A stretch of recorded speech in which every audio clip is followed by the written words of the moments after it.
It's Janet from Janet Tat Yoga, and this is a little tutorial on how we can find some everyday objects in our home to use for yoga props. I've got some links down below in this video if you would like to purchase props online, but for some of us we might not be able to do that right now. So I wanted to show you some other options. I'm sitting on a yoga block. I sit on blocks a lot. Love yoga blocks. This is a yoga block. We use that in class a lot. And this is a strap. We use those in class a lot.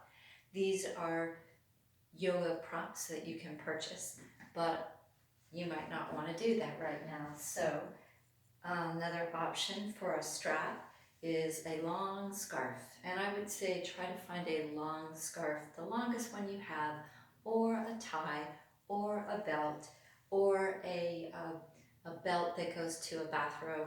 All of those are really good substitutes when I might be using a strap in our practices together.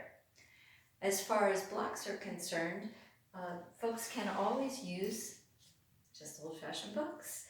This is a nice collection of Charles Dickens books, great for reading, but also great for using seated in Virasana. It actually feels pretty good.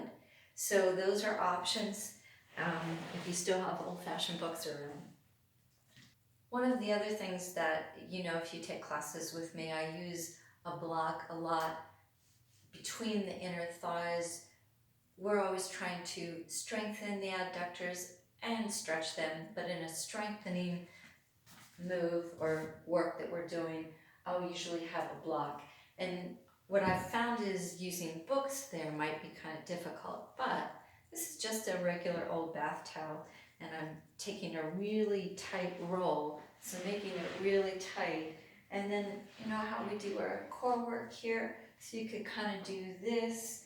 This would be where you would have the block. Sometimes I'll do cat-cow and a little squeezing in of the inner thighs into the towel, and that would work great. I've been thinking about putting this little video together for you, and I'm just sort of amazed at the items that we have in our homes that are perfectly suitable for yoga props. Something else that is really nice to have in your yoga practice, particularly when we are doing restorative practices, which I'm going to be doing a video on soon, and that is a yoga bolster. And I have a bolster right back here, and so we use them for restorative poses, but you can also place a round bolster underneath your knees during Shavasana. They actually have a lot of great uses.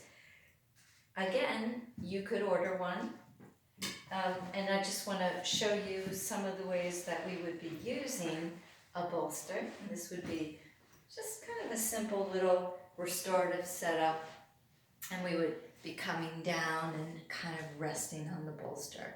And it's really great for helping to down-regulate the nervous system. One of the principles of restorative yoga is support creates release. Support creates release. So that would be a way you could use a like formal yoga bolster.